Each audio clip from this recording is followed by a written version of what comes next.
today on is there freedom of association in public sector supply chains, and does it matter?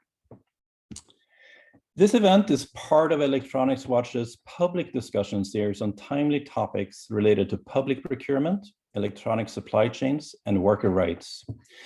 And before we get started, I have a few technical pointers.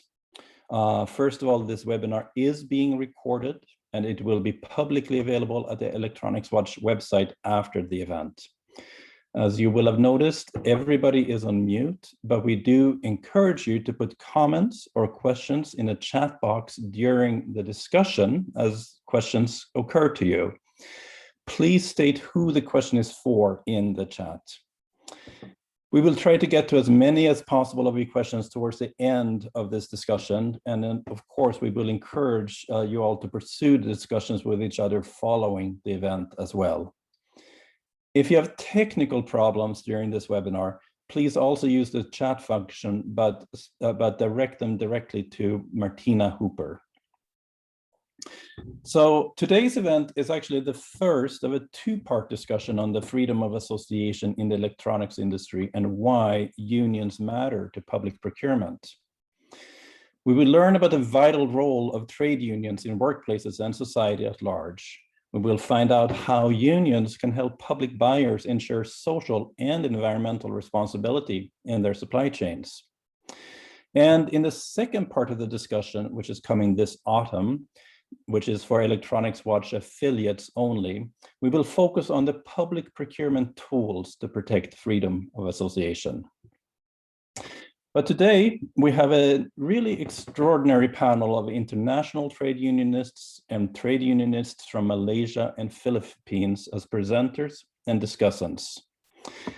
I'm going to turn first to the moderator for today's event, Gemma Friedman, to give us some basic knowledge about trade unions. Gemma is International Officer at the Public Sector Union Unison in the UK, and she is also a member of the Electronics Watch Board of Trustees. So welcome, Gemma. And Gemma, you are on mute.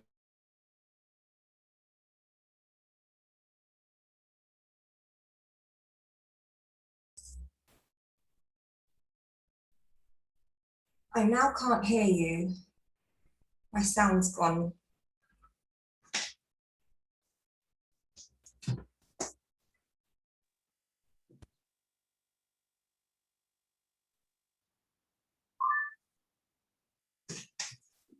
There we go. Let's see. Gemma, can you hear me now? I can. Sorry about that. I don't know what happened. Okay, no problem. So, Gemma, you heard my introduction? Yes. Perfect. So, to give us some basic knowledge about trade unions, let's start. First of all, welcome to you, and thank you for moderating today. But to start from the very beginning here, what are trade unions?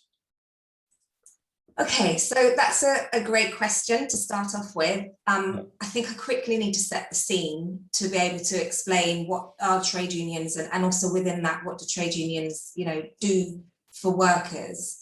So in 2016, according to the International Trade Union Confederation, just 50 companies, including Samsung, McDonald's and Nestle, had a combined revenue as $3.4 trillion.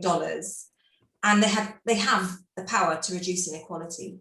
But instead, those business models are built on massive hidden workforces of well over 100 million people. And these profits that they get, the enormous profits, are driven by low poverty wages that have many terrible consequences. And those workers deserve a decent job, decent work for a decent life. But 5 years on, not much has improved, and big business knows it, but does nothing to genuinely change it. And of course, they are all caught up, maybe not McDonald's, but in public supply chains. So these unfair, unequal power dynamics have been going on for so many, since workers started working and employers became employers. So naturally, just like in Europe or North America, workers in the global south try to form or to join trade unions, and these are democratic, membership-led organizations where workers pay a subscription each month a small subscription to become official members. So there are legal terms which kind of give, or legal standards which give rise to their ability to operate. And that is, in particular, freedom of association. And this is recognized by the UN as a fundamental and enabling human right.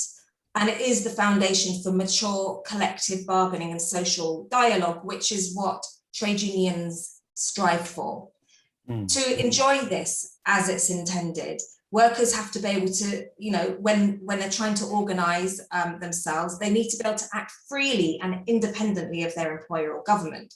So trade unions cannot do that, unless the employer or government stays neutral and doesn't interfere by penalizing the workers or by setting up what we call a yellow union, which is controlled by management. So it's actually not easy to set up or to run a trade union. There are really strict laws, complicated criteria to register them. And in some countries, it's illegal. And some categories of workers, like those in export processing zones, it's also illegal for them to be able to set them up. But actually having this legal entity is a really important starting point. It's actually very empowering just to get to that starting point. And then, so trade unions, we all act in global solidarity with one another, as we're showing today. So that's what a trade union is. I can go on to say what the benefits are to workers. Sure, yeah, so in short then, it's a membership organization for workers to help them protect their rights, and it's strictly regulated by law. Yes. So those are some of the points, but then, let's get to, so why would workers want a trade union, or in other words, can you explain how a trade union, when it functions well, how does it actually protect workers and workers' rights? So, well, why would workers want a trade union? They'd want a trade union because they, acting alone, puts you in a very vulnerable situation. So it's very easy if you try to raise a grievance of some kind, or try to ask, if you're a worker in a factory or in a plantation and you try to ask for a little bit more money in your pocket, or for a woman to come and say, that manager is sexually harassing me, it needs to stop. You just can't do that alone. So being in a trade union is part of being, is collective, and it's about having solidarity with one another. Once a trade union has been formally recognized by a particular employer, and we call that a recognition agreement, then they can start negotiating for a collective bargaining agreement. And actually, a collective bargaining agreement is a legal document that can then get it lists all of the areas of labor indicators that you might see in a social audit. So things like for workers to work in freedom, that there's no forced labor of any kind, or child labor, things around recruitment fees, that there should be none. It governs wages over time, and also at particular grades, so that there's no favoritism. It deals with working hours and setting those out fairly, and health and safety practices. There are things around gender, sick pay, holiday pay, parental leave, bereavement leave, how grievances should be tackled, it sets out, and then there can be grievance policies, for example. For each of these, there can be policies behind them, as well as harassment, discrimination and violence at work, including sexual harassment.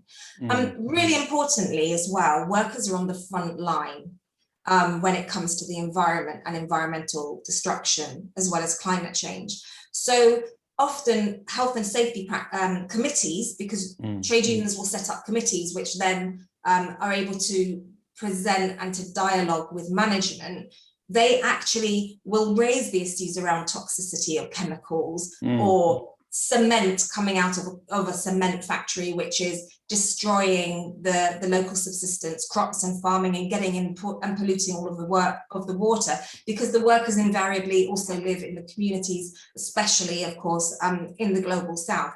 So without even knowing what they're doing in terms of environment and climate change, decades and decades ago, that is what workers were doing. And then in the best types of CBAs, there will also be greening the workplace committees as well.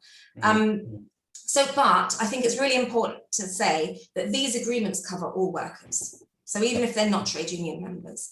And also, even if there's just a union recognition agreement and not a collective bargaining agreement, many problems, but not all, can be taken to management, and they can be constructively resolved with management if they're open to it. And one of the key reasons, just to very briefly touch on, that trade unionists are able to do this in a mature way is that there's also a very strong tradition of education within trade unions. So if you become a trade union rep, which you have to be elected to be, you will receive training which will help you to be able to handle all of these kinds of things. And internationally, there is even more training that can be offered as well. So, we call ourselves the global union family, because really we do act like that. Great. So it's interesting. We do need to move on to the final question I have for you here, but you made an interesting parallel to a collective bargaining agreement and a social audit. Of course, the two are, in a way, they're not similar at all.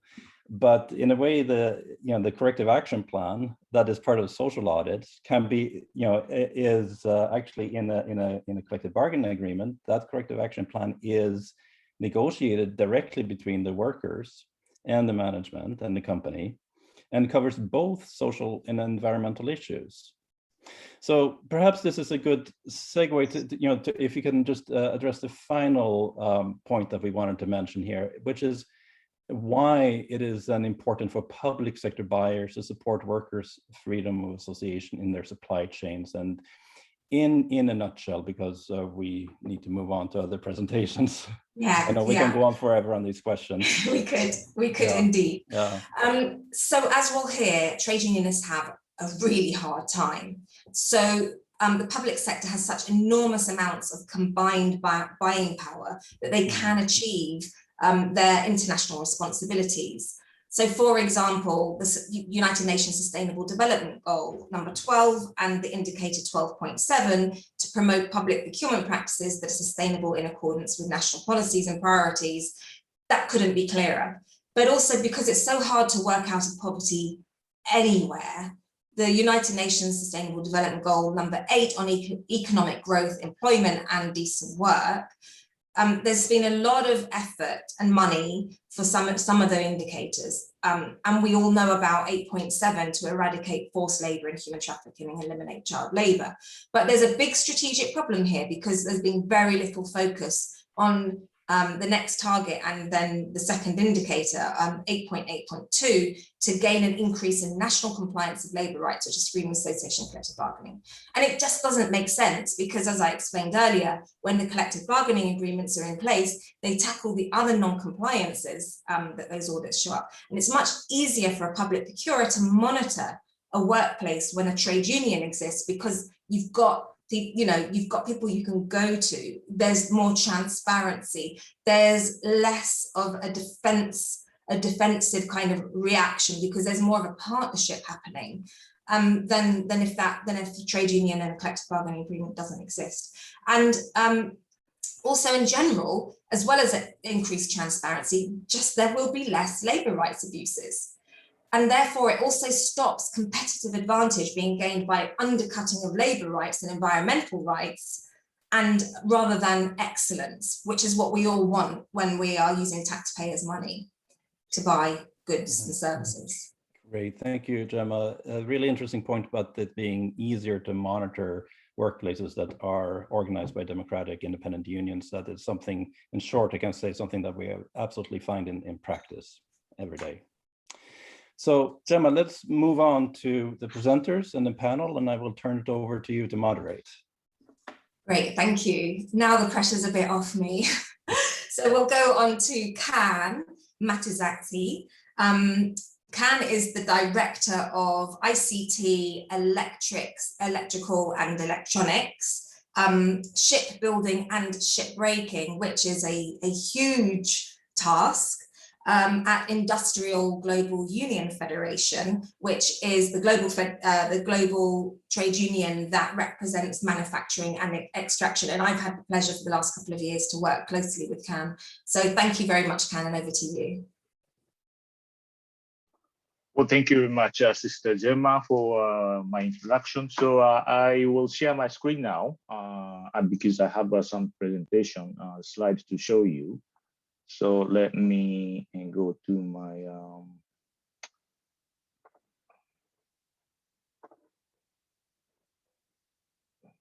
wait.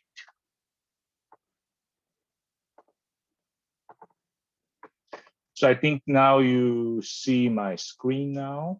Oh, I guess so. So I start the slideshow. So I think we all see my screen now. So today's webinars, Yes. the theme is obviously, is there freedom of association in the public sector supply chain? Does it matter? Yes, it does. I already said the answer, it does matter. So before I explain why it does matter, but let me introduce, our organization, Industrial Global Union. Industrial Global Union was founded June 2012. This is a merger between three different union federations, which is metal workers, chemical energy workers, and textile garment workers.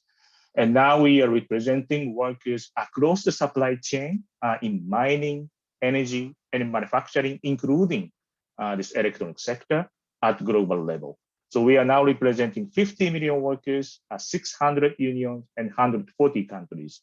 So by the way, today's the participant, the panelist at the interview, Marianne, Bruno, and Idawati is also the trade unionist within this 600 unions. It's our affiliate. So let me explain why it does matter for the public sector. You see, this is the company name who are dominating this ICT electronic sector worldwide. You all know the company like Apple, Amazon, Samsung, Alphabet ranked number 5. Alphabet is, by the way, the parent company of Google. Then Microsoft, IBM, Dell, Intel. So I believe the public sector buyers actually buy a lots of product from Apple, from Samsung, from Microsoft, from IBM, Dell, or Hewlett-Packard, Lenovo. But as you see, these companies I marked in red, and that is because this is very interesting characters they have. They are coming from only 3 countries: USA, China, and South Korea. And I will explain why. I explain later, but the company from USA, South Korea, and China, which has been appeared in this top 20 over the last, before, 25 years ago, none of these companies is not appeared in this top 20, but they are quickly growing with this ICT revolution. Then they are now dominating market, but those the company is actually do not have the culture of how to deal with freedom of association and collective bargaining agreement. As you see on the right-hand side, presence of industrial, which is our union. So in those companies like Apple, Samsung, IBM, Dell, Hewlett-Packard, is very, very low union density or no union at all. But they are not actually manufacturing products. They are just design and sell. So who is actually making a product for Apple or the Amazon Kindle? Who is making product for Google? So the answer is the EMS company, Electronics Manufacturing Service Company. You see the ranks 4, which it says Foxconn. This is based in Taiwan Chinese company. And also you see the rank 20, which is Pegatron, which is also electric manufacturing service company.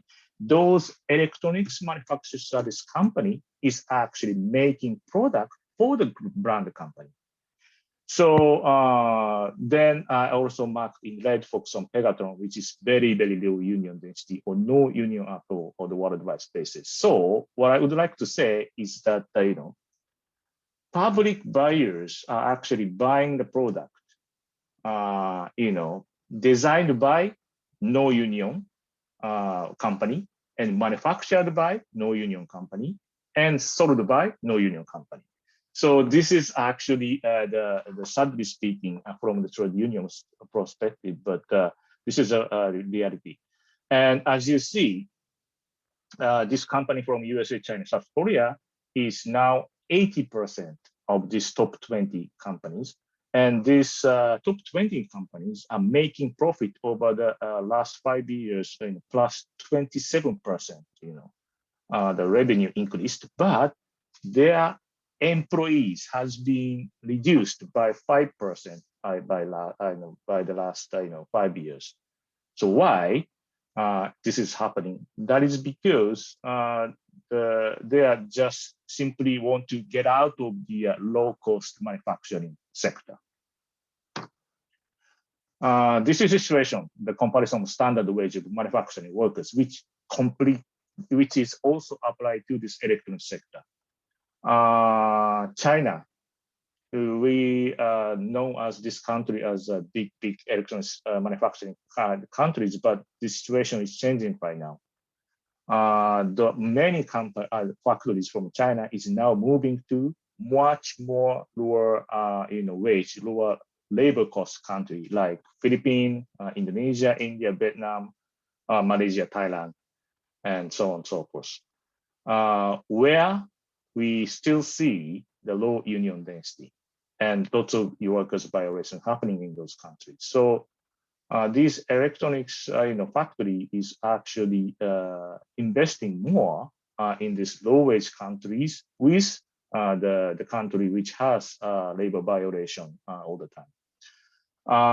Interestingly, Vietnam and Indonesia trade union movement is increasing now. The trade union density is also increasing. So this ended up with now the standard wages workers has actually exceeded by the Philippines. Vietnam is now exceed from India. So they are now the trade union movement. After they organize the factory workers, they negotiate proper wages with the management. Then they are actually increasing their working condition. So the country like Vietnam, Indonesia, where the trade union movement and the freedom of association and right to collective bargaining is kind of the better than other countries, is their wages are actually increasing. But the situation of this ratification of ILO fundamental convention by the countries where major electronics national companies are located. We as a trade unionist, as today's theme, the freedom of association and collective bargaining is the most important fundamental workers' rights. EU, European country, there's no problem at all. They ratify all ILO fundamental convention, including forced labor, discrimination, child labor. But if you go to the United States, where the Apple, Google, the Microsoft come from, even United States, they don't ratify a freedom of association and right to collective bargaining. In China, they don't ratify freedom of association, collective bargaining, where the Foxconn, the Apple suppliers come from, where the Pegatrons come from, where the Huawei is come from. It's China. Then, and South Korea. I marked in blue, which they ratified this freedom of association and collective bargaining, but it just happening very recently. Until last year, they actually didn't ratify freedom of association, collective bargaining. But the strong labor movement is, actually demand to the government to ratify those, two important conventions. Then finally, the government of South Korea ratified this freedom of association and collective bargaining. So I hope that the Korean multinational company is changing their attitude towards trade unionists and workers from now on. This is the 2020 ITUC International Trade Union Confederation Global Rights Index. When you see the country marked in the red means they don't respect workers' rights. You see the situation, 85% of countries have violated the workers' right to strike, and 80% of countries have violated the rights of collective bargaining. So this is the situation. So if you are coming from a European country or other advanced country, you have no problem at all on the freedom of association or right to collective bargaining. But if you see the Asian countries or Southeast Asian countries, which marked in red, there's lots of the workers' rights violation. And if you see the left-hand top side, you see the 10 worst country in the world for the working people. And today, one trade unionist, Marianne, is also attending this meeting, which is Philippines. But as you know, the Philippines is the one of the worst countries for the working people. So we will hear the situation, the trade unionist, the worker situation later in the interview by Gemma. So the workers' rights violation in the electronics supply chain. So this is just a little bit of the I'm showing, because we have many cases of like this, but I just selected cases from Philippines and Malaysia. Where you also listen to from our trade unions later today. For example, this union busting at NXP conductors in Philippines. This is the union that Marianne actually is a union leader. Back in 2014, there was severe union busting activity by the management of NXP management. NXP, by the way, they are producing the semiconductor chips for iPhone. So at that time, iPhone 6 had this NXP made semiconductor in Philippines. So 60% of iPhone 6 had this NXP product, which was made by those workers. But in the reality, those chips are made by the company who actually violate workers' rights and who usually regularly do this union busting activity. So we actually had a very big campaign against the management.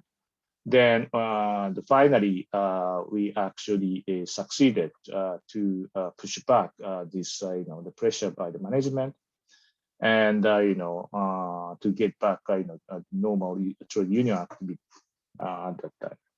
And recently, this is the one of our panelist cases, Brother Bruno from Malaysia. So we recently had this CBA, collective bargaining agreement, delaying tactics by the management at Nichicon, a company in Malaysia. This delaying tactics has been lasted 9 years since the trade union has been established. So I think later you will also hear from Brother Bruno about the situation, how the Malaysia situation, how the management attitude is such kind of severely in attacking to the workers in Malaysia. And we recently have also the lack of occupational health and safety measures on the COVID-19 at MFS Technology in Malaysia. This is the union case from Idawati, who is also the panelist after this session, the interview. The management actually simply didn't conduct the proper proper preventing measure of the COVID-19 in the factory. So where lots of women workers are working. So this is one of the cases that what the Malaysian local management is kind of not respecting special health and safety in the factory, which is also supplier to the other brand company. So to remember that these are not brand company, but NXP, MSF, Nichicon is a supplier to the brand company, where their production product, which will be bought by the public buyers. And I also mentioned this electronics manufacturing services. These companies are actually growing and growing very quickly and expanding all over the world. Before, if you comes from Europe, the product like Siemens, or product like Electrolux, product like Ericsson, product like Nokia, I think you used to have such kind of mobile phone. And those those are the products who are manufactured by themselves. But now the situation has been changed, including those companies, the newly established company like Apple, or Amazon, or Google, and those companies actually don't making product. Who is making product is these companies: Foxconn, Flex, Mina, Wistron, Jabil, Compal, Pegatron, where they have lots of factory in Asia, in Southeast Asia and South Asia. And they are also hiring more and more workers. And these top 10 AEMS companies is now have more than 1.5 million workers, but again, with no or very low union density. So the workers who are hired by these companies actually have no bargaining power at all. And many of them are actually working at almost the same level as the minimum wage that of the country they are working. And I would like to mention just a little bit, because we are in the pandemic period of COVID-19. This pandemic with COVID-19 is speeding up the digitalization. And as you know, the GAFAM, Google, Apple, Facebook, Amazon, and Microsoft, that public sector is also daily using, they are making huge profit out of this COVID-19. And who is actually making product for the the GAFAM and the 5G equipment is Huawei, ZTE, Samsung, Nokia, NEC, Ericsson, Qualcomm. But as you see, the Huawei, ZTE, Samsung, Qualcomm, they have a very low union density. So we need to take a look at who is actually controlling this market and who is buying those their product. But behind that, the scene in the supply chain, workers are actually suffering with the very low working condition to just contributing the profit for these top companies. So I stop now here. So thank you much for your attention. That I hand it over to you, Gemma. Thank you very, very much, Brother Kan. It's a really fascinating presentation and explanation of the leading companies that dominate the industry and their relationships with each other. And also you've helped us to understand the geopolitical realities that basically help to give rise to their huge profits, and the trade union, how trade unions are situated and treated within that. So thanks again. Let's move on now to Idawati, Bruno, and Marianne. You're very, very welcome here, and we're really excited and interested to hear what you have to say.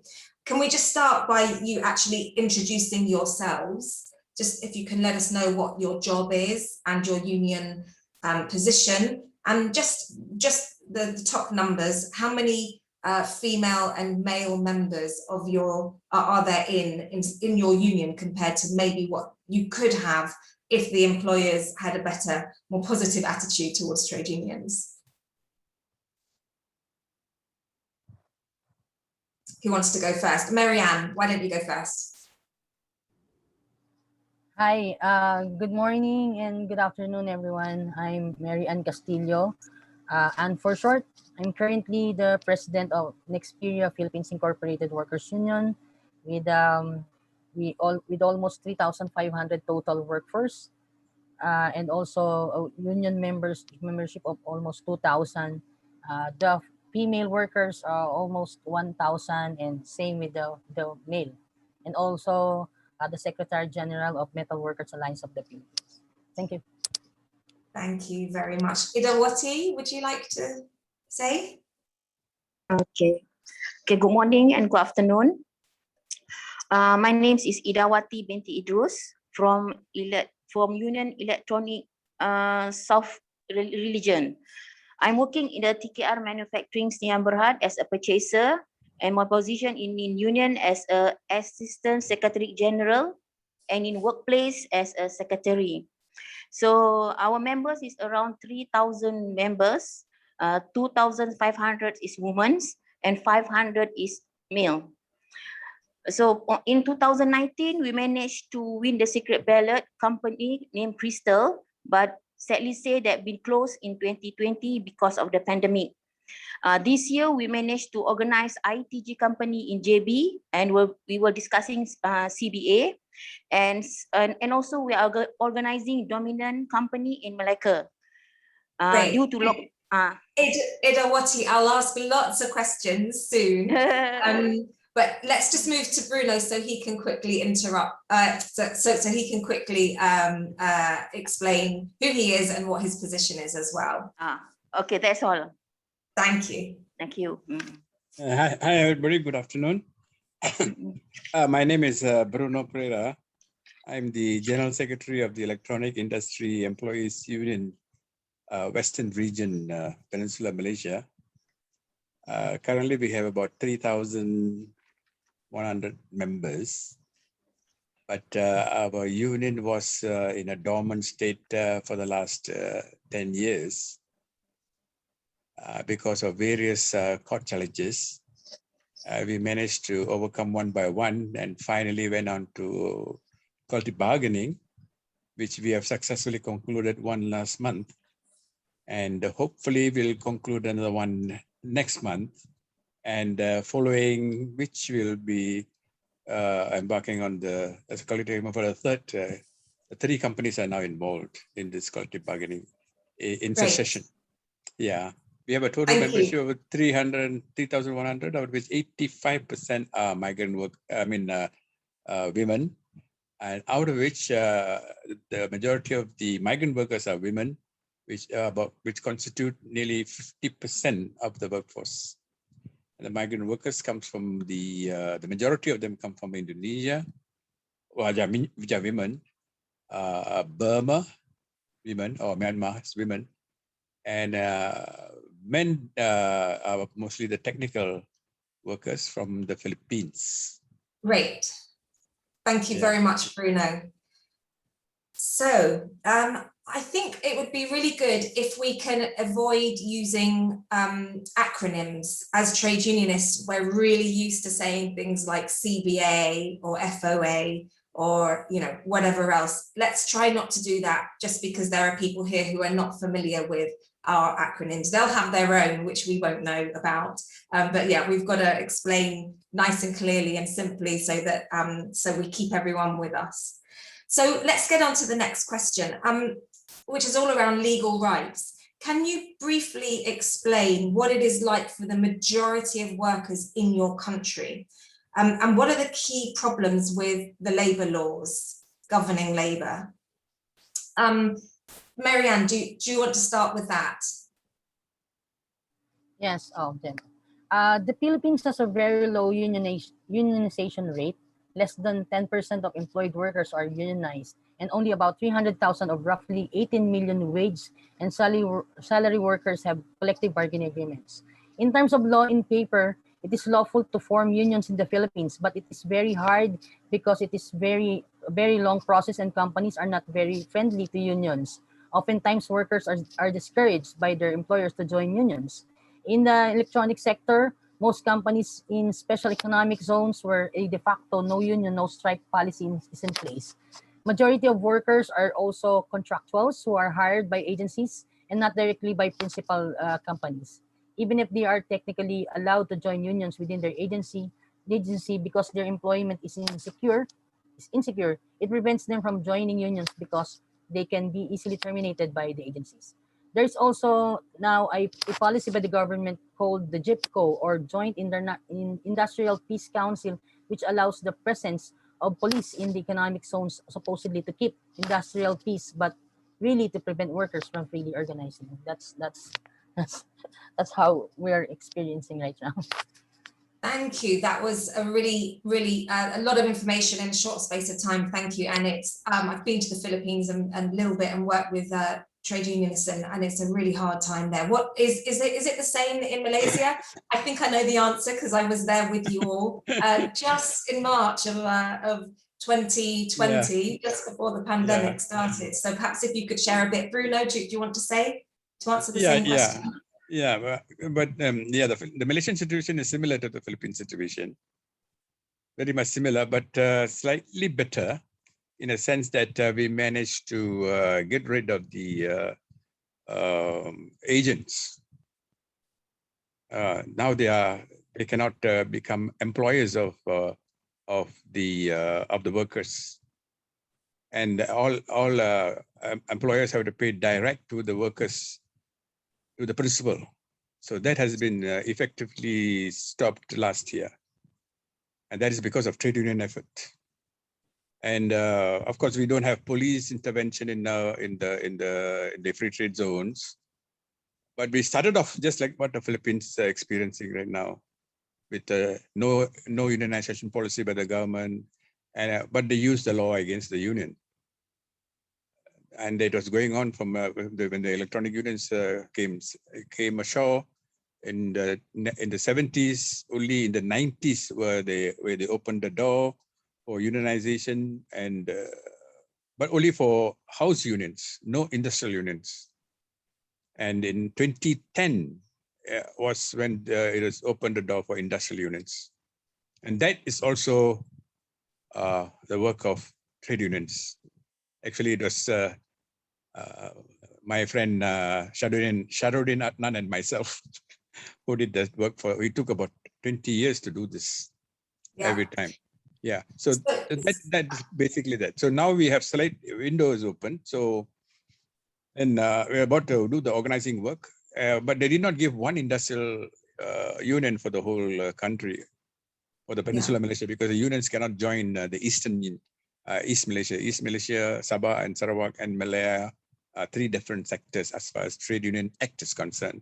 By virtue of some political reason, when the Malaysia was formed, Sabah and Sarawak said the unions cannot come in from the peninsula. Yeah. So that is in the constitution.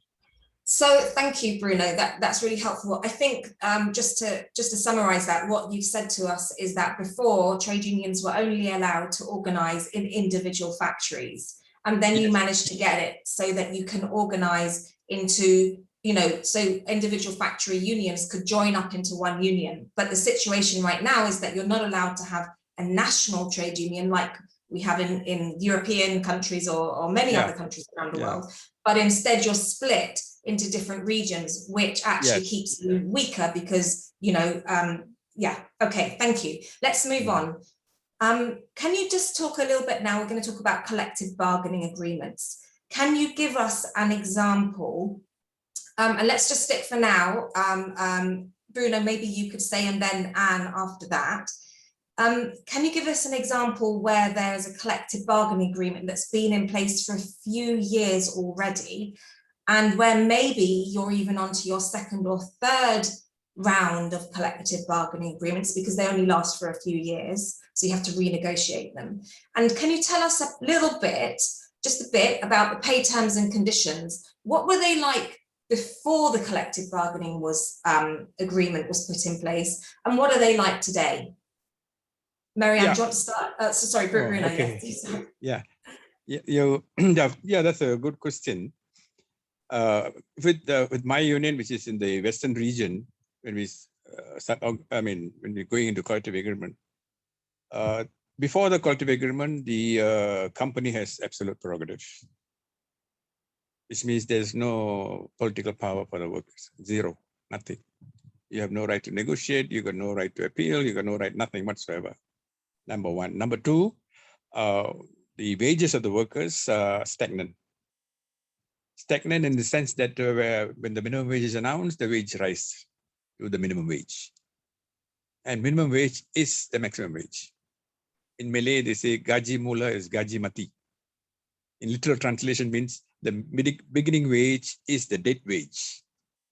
You die with the wage. You can work in the factory for donkey years, but the wage will never go up. And that's exactly what migrant workers are experiencing, which can translate to wage theft. The company steals workers' wages using certain laws and certain justification. One is that we are providing the minimum wage, and therefore we don't have to give more. And that is if you are not unionized. Then when you come to when you come to other benefits like bonuses and all this, everything is under one rule. That is, the rule is management prerogative. They want to give you, they give you. They don't want to give you, they don't give you. And even if they want to give, they have a criteria. That is also unilaterally declared by the employer. And they, instead of giving wages according to productivity or the work, they go according to the personality of the worker, his tardiness, whether he is cleaning his workstation, whether he's kind to the supervisor, and the supervisor gives marks. Now? Now with the trade union coming in, the situation like the one Nichicon, totally changed. Totally changed. That is one when it comes to wages. When it comes to wages, they are now having fixed increments, across the board increments, and bonuses is one. All bonuses and increments are two parts, which never had before. First part is fixed. Second part is variable. So fixed is 1 month bonus. Variable could be 1 month plus bonus. Increment again, according to first fixed will be according to the inflation rate. Variable according to the productivity of the company. And before the company decides on the rates, they have to consult the union and justify to the union. And there'll be a lot of discussions, very high level economic discussions with the company. And which means the company is, they can, no more management prerogative, it's completely gone. And I presume, what's the health of the company like? Is it still a productive company that makes profits? Oh, the company has been making lots of money. If you look at the company accounts, you'll be surprised.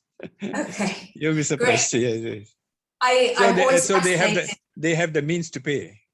In fact, for my estimate, if we go by this collective agreement, the company's take-home profit, that means it goes back to the parent company, say 200 million or 300 million ringgit. But the feedback to the workers with this increase in wages would not go more than 2 million, or 2% or 1%. Yeah. So the dent is so little. Bruno, but it's so big for the workers. Bruno, brother, just for the time's sake, I have to interrupt. For me, I could sit and listen for hours and hours, but let's move on. Thank you so much. Anne, could we move on to you now, please? Can you explain what it was like before and what it's like now for workers? Thanks. Yes, before we don't have a wage increase. It only depends on the employer or the productivity. No beautiful benefits. It's just if just needed, and also no secure job. But because of the union, we have this CBA, or the collective bargaining agreement. Actually, since it was our company is Philips Semiconductors way back in 1981, we already have 13 concluded collective bargaining agreement for 39 years. We all have our yearly wage increase, and increased our benefits and secured job. So that's the difference between with the union and no union in a factory. And what about working hours? And what about working hours? How was it with working hours, and what's it like now? Yes, the union members only working for 8 hours, shifting 8 hours. But for the contractuals, they need to work for 12 hours a day. Okay. Thank you. And Idawati, perhaps is it the same for women? Like, what are the benefits that women get in the factories which have collective bargaining agreements, you know, because women and men do need to be treated differently. Often women can be more neglected, that their needs are more neglected. So while they need the same level of rights, women also have different needs and also can be targeted for sexual harassment and other kinds of harassment. So can you explain what difference does a collective bargaining agreement make for women compared to men? Oh, you're on mute. For women in a CBA, is according to the Malaysian law, our maternity leave is around 60 days. Though mostly company follow the labor law, but when we have a collective bargaining, so we'll increase our maternity protection and maternity leave. Some company have 67 days, 75 days annual leave. So we increasing using our CBA. And then every company we will make sure in the CBA have breastfeeding. So there is a lot of company under us have a breastfeeding room, and we also make sure that the women who are in the have a maternity protection. It means they will work when they are pregnant, so they will shift to another department. Then they were looking low. I mean, the job is not so hard like before. So I want to talk about the salary because I'm writing down here because I get example, just a small example like TKR before union, no union. Our monthly salary is 25 ringgits, and for operator 5 cents per year. Per year, 5 cents only. But when have a CBA, our first CBA, we increase for the staff 50 ringgits, and for operator 40 ringgit. And the third CBA, the staff is changed to 5%, and the operator also 5%. And then in all our organization EIUSR, all the mentioned name that follow company profit, we change to everything that bonus, increment. We must have discussion between union, worksite, and also management. So that is the improvement that we've done.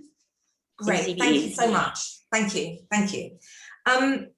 So you've already touched actually about a little bit about the attitude of your government to the trade union movement. Can you just explain, do they work with you as social partners, you know, as valuable, representative, democratic organizations that genuinely have something important to say on behalf of your members? And Marianne, could you say something about that, please? What's it like?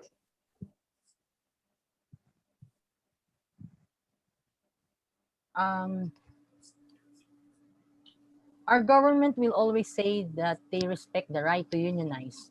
However, from a union perspective, the Philippines remains to be one of the worst countries in the world of work, precisely because even if there is law in paper, there is no guarantee of rights. Perhaps it is sufficient to say that there are about 50 workers, including trade union leaders, killed under the current Duterte administration. The most recent victim is a union leader in electronic factory, that is Dandy Miguel of Fuji Electric, the president. In the industry, there is this one in the tripartite council in Region 4. That is for the government to say that they engage in social dialogue with the sector. However, even for us in Xperia, we haven't really engaged much in the tripartite council because we don't really see its impact, especially in terms of promoting freedom of association. I think what the government wants to show that there is a social dialogue mechanism in the industry, but if workers are not unionized because of repressive policies, these social dialogue mechanisms lost their value. We try to engage the government. We hold the dialogues with representatives of the Department of Labor and the Philippine Economic Zone Authority. We try to push for pro-worker policies, especially during the pandemic. But of course, it is not one thing to be able to talk to them, which is good. But it is also another thing to have your issues addressed. perhaps one of the gains of the trade union movement in the current pandemic is the certification of COVID as an occupational health disease. We are also trying to push for additional social protection for workers through paid pandemic leave law. Yeah, that's all. Okay, thank you ever so much. Bruno, can you say the same? And well, first of all, I'd like to say, just to send Unison's condolences to your union, Marianne, because the murder of a trade unionist is a shocking and criminal thing, and we extend our solidarity to you. Like trade unionists belong at the negotiating table, not anywhere else. So we'll get to that if there's time. I might touch upon that a bit later. But Bruno, the same for you with the Malaysian government. How do they see you how do they treat you as partners? Do they treat you as partners? Do you have a tripartite forum in the same way that Marianne spoke about? So for those that don't know, tripartism is when you have employers and you have the government, and very importantly, you have the workers' representatives, which are the trade unions, around a table talking about issues, and trying to come up with collective solutions that suit everybody.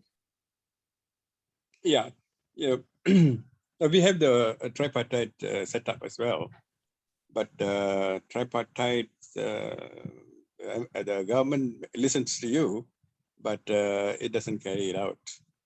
Ultimately, they come up with their own decision, which is more in line with the employer. But of late, since the last election, there was a change.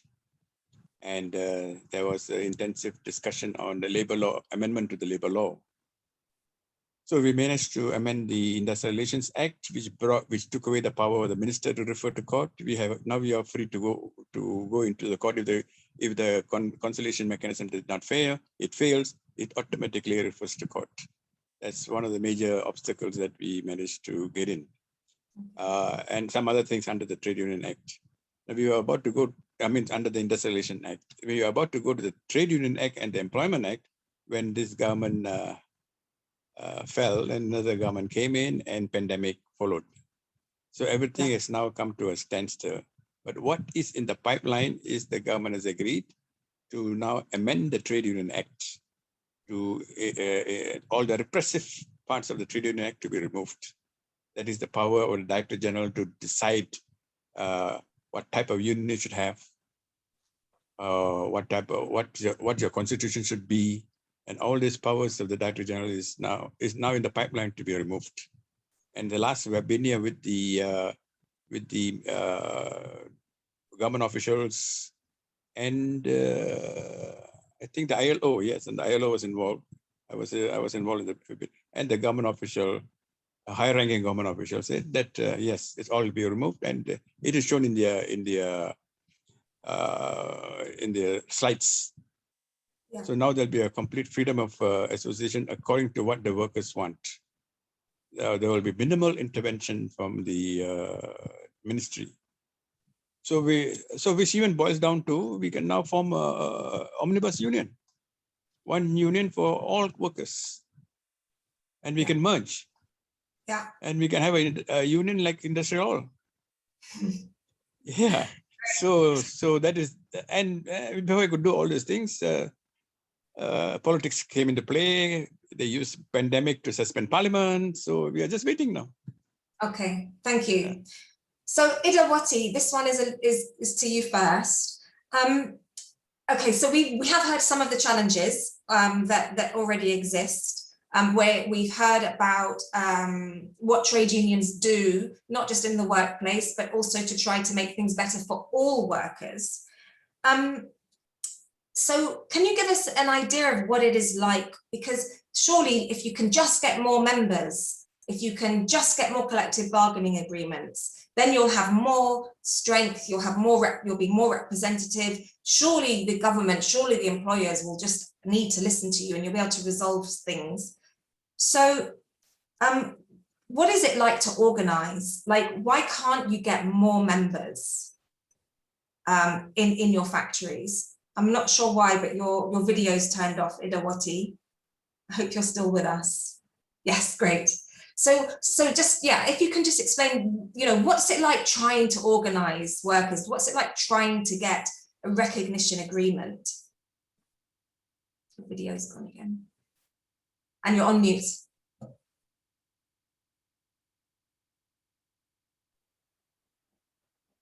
Okay, difficult to the organize in workplace. In workplace, right? Difficult because in Malaysian law, if you are not union, means in Malaysian law, even you are not union, you can get the benefit from the CA, collective agreement. So due of that, some of our workers, they don't want to involve, they don't want to register as a union because they think, oh, I'm not union, but even though I'm not union, I can get the benefit. Same as migrant workers. Sometimes very hard for us to organize migrant workers, even the local workers, because of this law.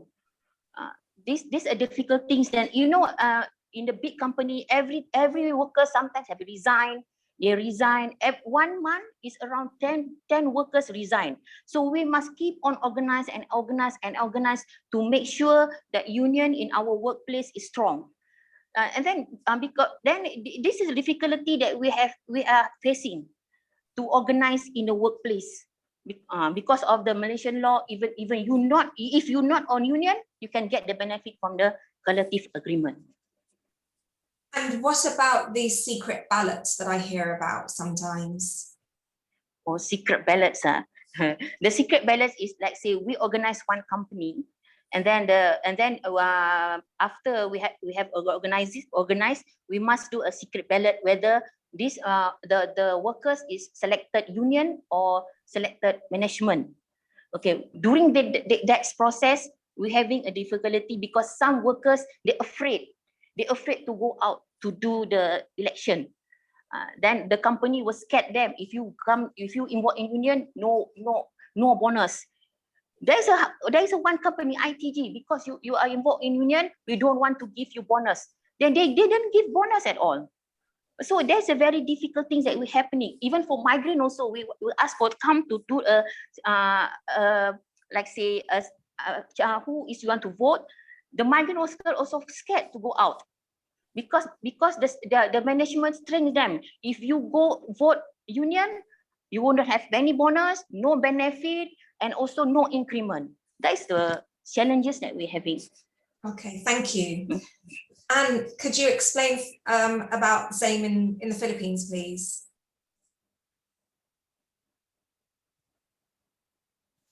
Pardon, Gemma. Pardon. Can you explain the same? What's it like trying to organize workers? Because the more workers you have, the more power you have as a workers organization. What's it like trying to organize workers in your factories? First, we invited them to attend a forum. It's issue-based. Then invited them to have a discussion of the issues in their workplace they're facing and how we can help them with their problems or inside the production. Especially for the contractuals, we need to talk to them secretly so as to protect them from their contracting agent. So that's how we started our organizing in the other workers. Yeah. And what barriers do you face? Because it's not easy to organize workers, is it? Yeah. What happens? I think we can attribute it generally to the repressive climate and the direction towards outsourcing in the industry. Even in our CBA last year, the company's interest is always to reduce the benefits as much as they can. And they also try to outsource more work to agencies where workers are not unionized. So, okay, so outsourced workers are not unionized. So what percentage of outsourced, and you're saying they're trying to increase the amount of outsourced workers. What kind of percentages of outsourced or casual workers are there in your factories compared to permanent workers? Yes, because they usually have this retrenchment or some what you call this, there Redundancies. we are, yeah, redundancy. Yeah, actually, we're now into negotiation.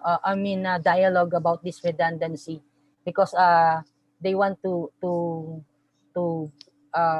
reduce the workers, especially the union members or the employees or regular employees, and replace them with contract ones.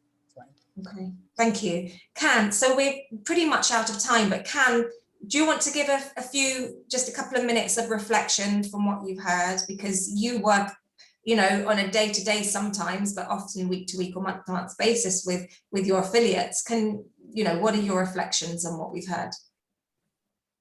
Yes, as you all hear, that there's a very severe situation on the workers' rights in those countries, like in Philippines, Malaysia, but not only that countries, the electronics production countries like India, like Thailand, Indonesia, we actually also faces the same problem, exactly the same problem. So the industrial labor union, since we are, and those unions is our affiliate. So we are having campaign to support the workers' rights, and also we are providing education training, but still it is not enough. So what we need is some other the support from very powerful forces, I think, which is the public procurement process. Why? Because public buyer has a big power to the big purchasing power, and this public buyer is actually using the taxes, the public money from their workers, from their citizens. So they are actually the one who actually can take responsibility on how to choose the services and product which is free, the workers' rights secure throughout the supply chain. So so the public procurement, definitely the public buyers' attitude or their responsibility will help us to organize the workers in the supply chain, the workers who are suffering from the low wage, the workers who are suffering from their working condition, from their suffering. They are suffering that they cannot raise their voices in the factory. We would like to help those people.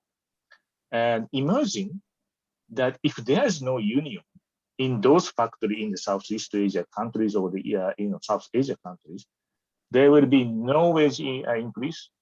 Even no matter the workers, the service more than 10 years, 20 years. And as Idawati said, that after union is created, then the CBA protects the women for the maternity leave or the wage increase. So, for example, the factory where the woman workers is a lot of working, if there's no union, maybe there's no breastfeeding room, there's no the maternity leave. So this is the reality. So this is why we help our union to organize workers in the supply chain. But this is not enough. If we have more support, for example, this public procurement, public buyers, then that will be the big forces for us to help us to increase their workers' rights and their working conditions.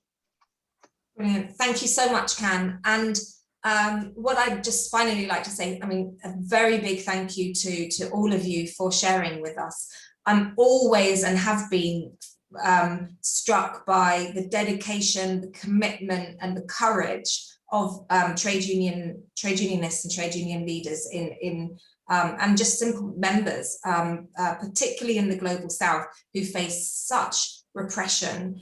And also, very rarely can a union afford to even pay one person, staff member. So people actually do it voluntarily as well, which is, just, it's amazing. And I just thank you all for what you do. So Bjorn, I think it's over to you now. I hope everybody has started to write a question or two down already. And if not, please do. Thanks ever so much for staying with us for now. So thank you so much, Gemma, and thank you to Kan, Marianne, Bruno, and Idawati for a really illuminating discussion on the situation of trade unions and the lived reality of the freedom of association and the right to collective bargaining in your countries and globally. This is a time for questions and discussions from attendees, and I also open it up to panelists if you want to ask questions for each other. And I wanted to ask Martina to see if you have seen questions come in. Hi, yes, we do have one question to Marianne. Thank you very much for the presentation. You mentioned there are or were de facto restrictions on the right to strike and other obstacles to organizing within special economic zones.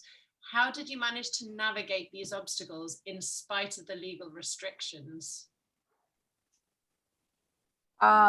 Because our union is already about 39 years in service. In fact, since it was outside the economic zones, we already have this unions. So we transferred into economic processing zone that we have this strong union that we had.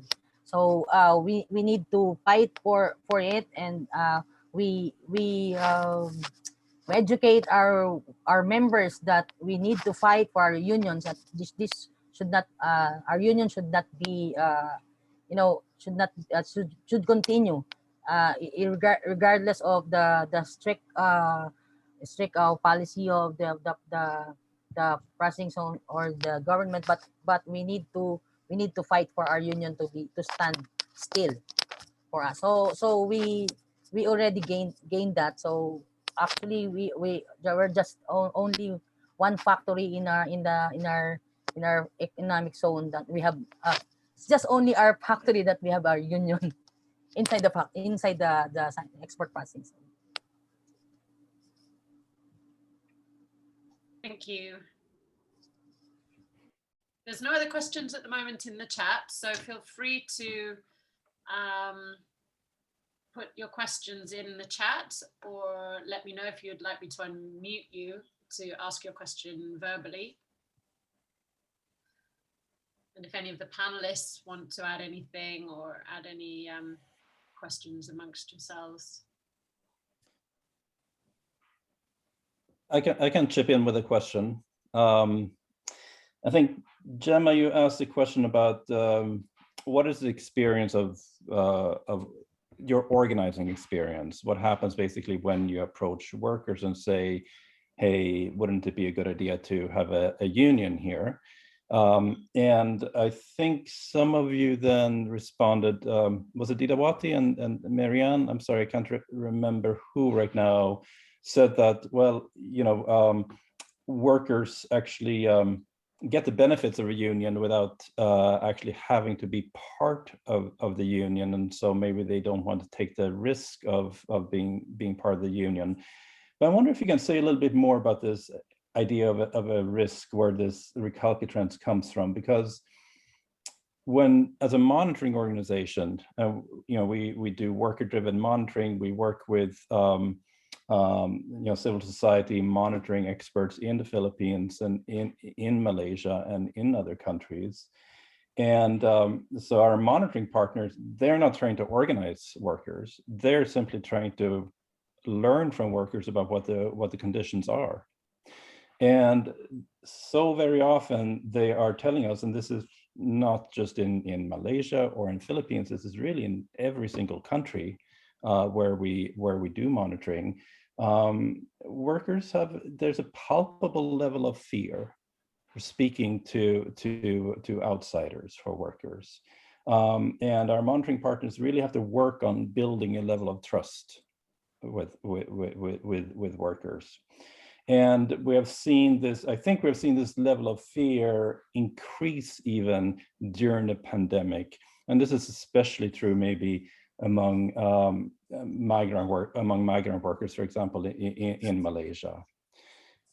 So I was wondering if you could speak to that as well. Do you find the same? Do you find this kind of level of fear among workers of speaking to trade union organizers? If you do, what do you do to overcome that? Can you overcome it?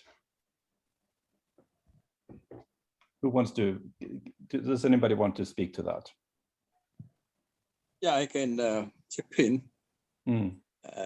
Yes, you're right. The fear for workers to talk to unionists, yes, it's a fear. There are two aspects of this fear. One is a psychological fear. The other is damage to their job. They can be sacked for whatever flimsy reason.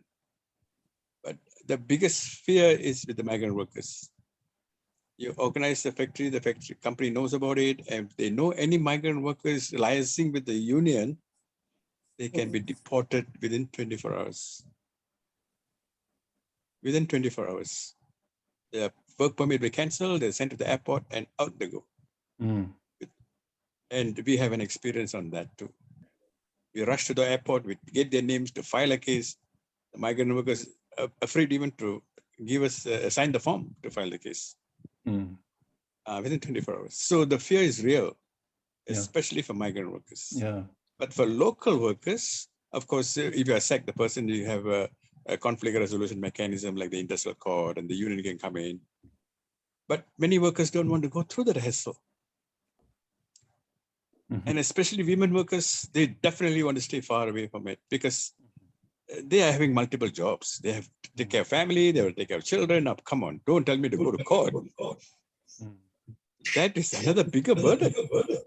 So that is also a fear. So how do you overcome this fear? How to overcome this in organizing? Everything is underground. It's like a spy movie, you know.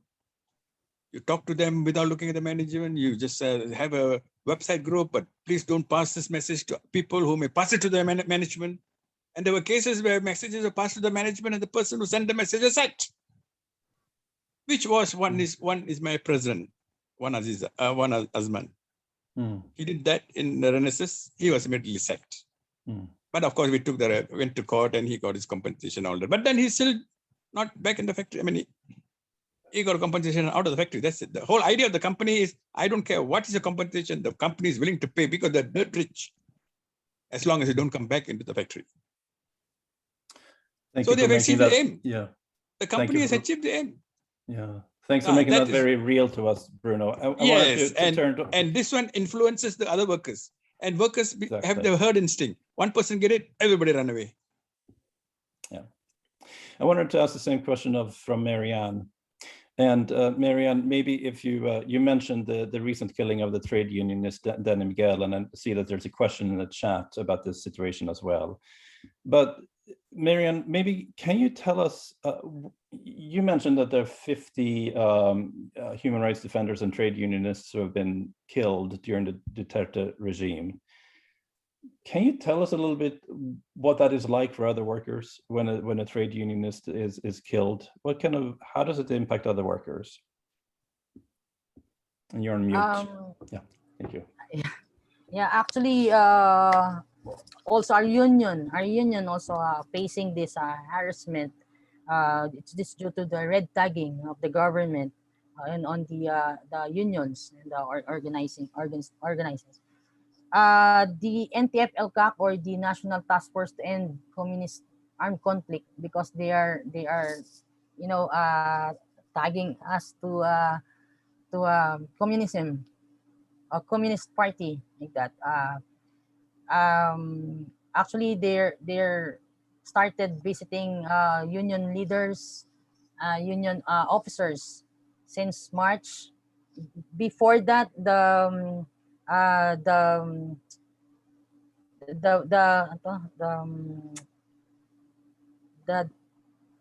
what happened to Dandy Miguel? He was he was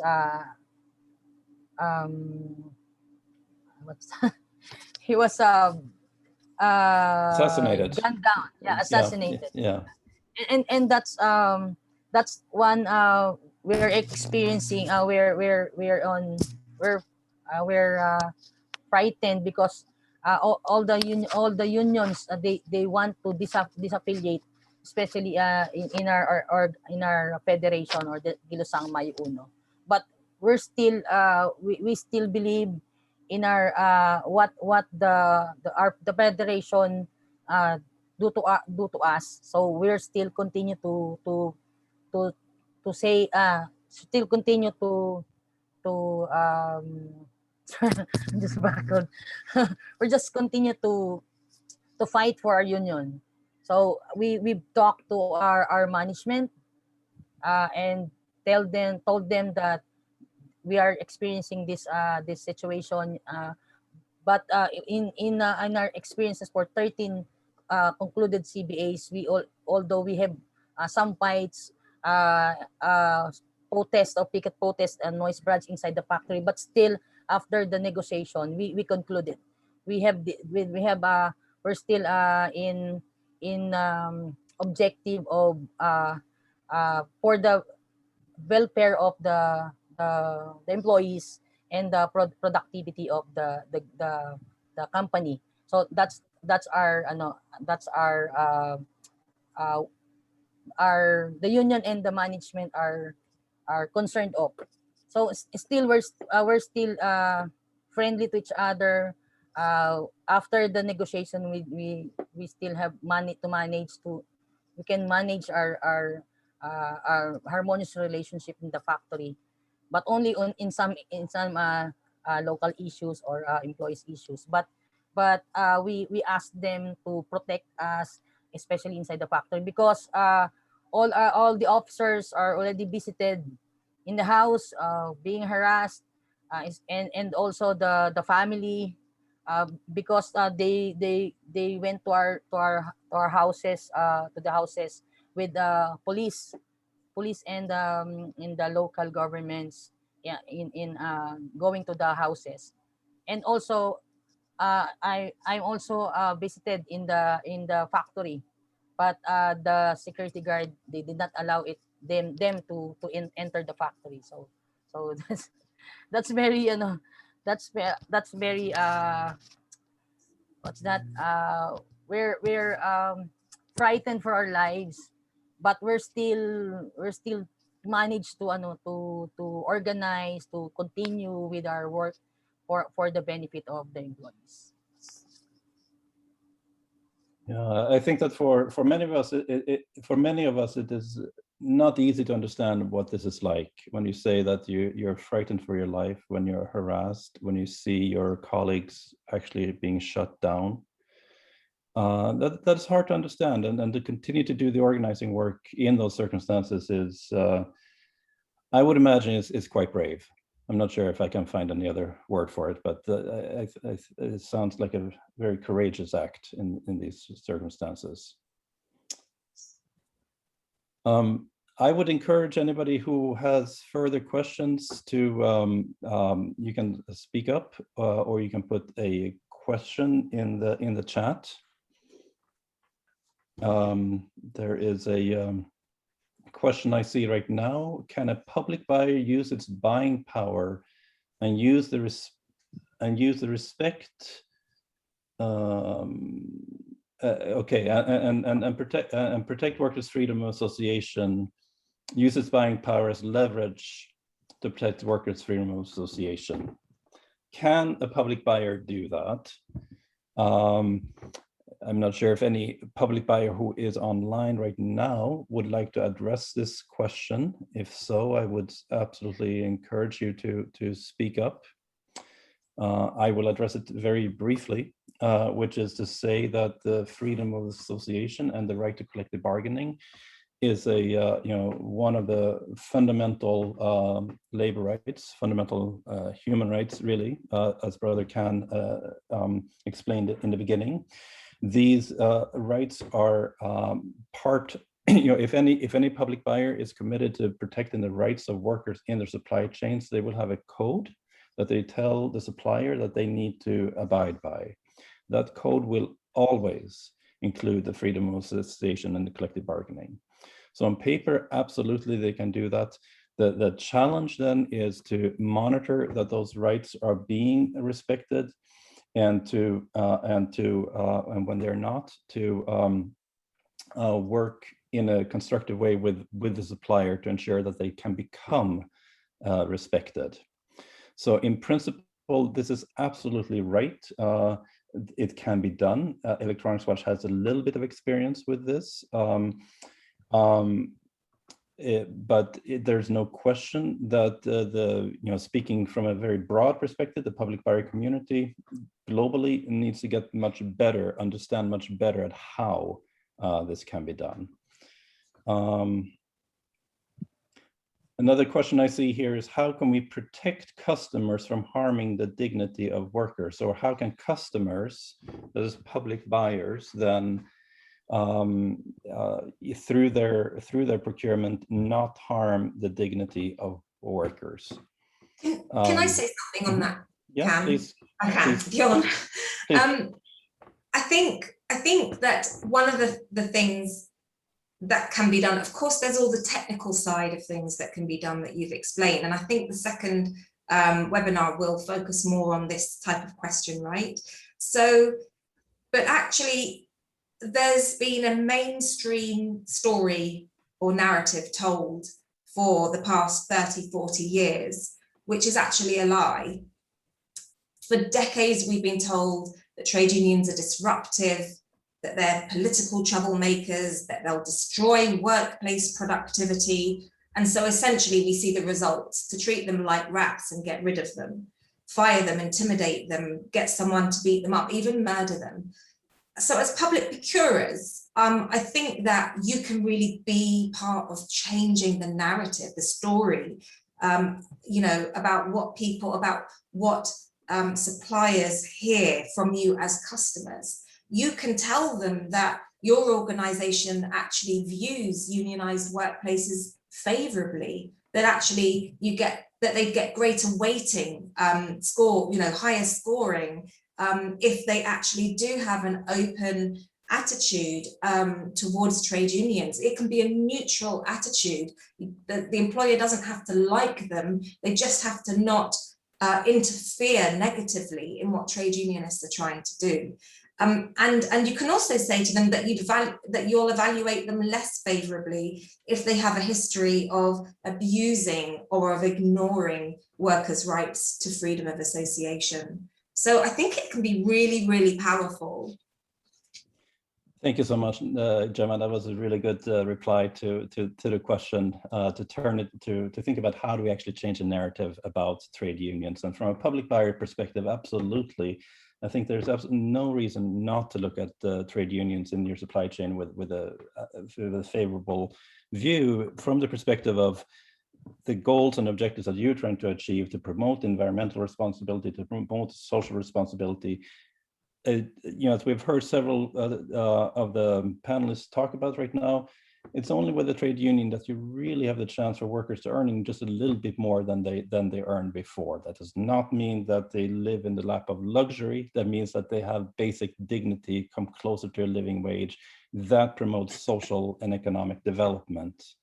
From a monitoring point of view, it is so much easier to learn. So you can monitor, you can understand, you have more transparent supply chains. So with that, I think we are now 1 minute over the time. And Bruno, I'll give you the last word then. Just adding on to what Sister Gemma said. Now, we had a study done by Guy Standing from the UN Development Program, sponsored by the ILO in 1990, where he did a survey of 2,000 manufacturing companies in Malaysia. And his ultimate and bottom line was, his conclusion was, the companies that have an industrial union have higher productivity than companies which have in-house union than companies with no union. Perfect. And he did a survey for almost 1 year, I think he was here. And the officers were supplied by the statistics department. Now we have the document. So you can make that, yes, it is very, very. The other one I want to pick on is the suppliers. It's a bias.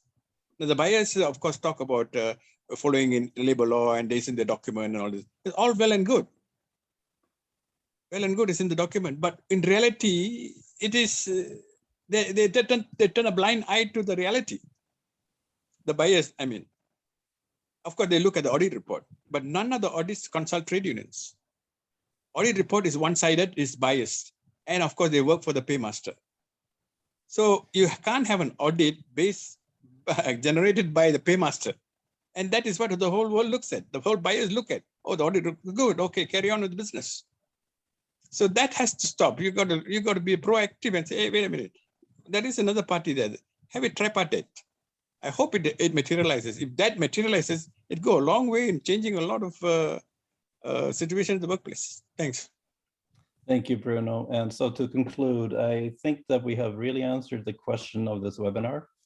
Is there freedom in public sector is there freedom of association in public sector supply chains, and does it matter? It matters for so many of the reasons. And Bruno, thank you for also adding the business case to this argument. And Gemma, thank you so much for thinking about the bigger picture and how we can change the narrative about unions. So with that, it remains for me to thank all the participants, to thank so much to the presenters today, to Bruno, Idawati, Marianne, Khan, and not the least Gemma for moderating this session. I think it's been really illuminating. For the public buyers who are on line right now, this is the start of a discussion on how and why to protect the vital right of freedom of association in your supply chains. And the follow-up discussion will go into more technical details on the criteria, the contract conditions, and other procurement tools and approaches that you can use, as well as how to understand the right of freedom of association from this broader perspective that Gemma mentioned. That's coming this autumn. Thank you again for everybody, and this concludes this discussion today. Thank you. Thank you. Thank you. Thank you and goodbye. Thank you. Bye. Goodbye. Thank you. Thank you. Bye.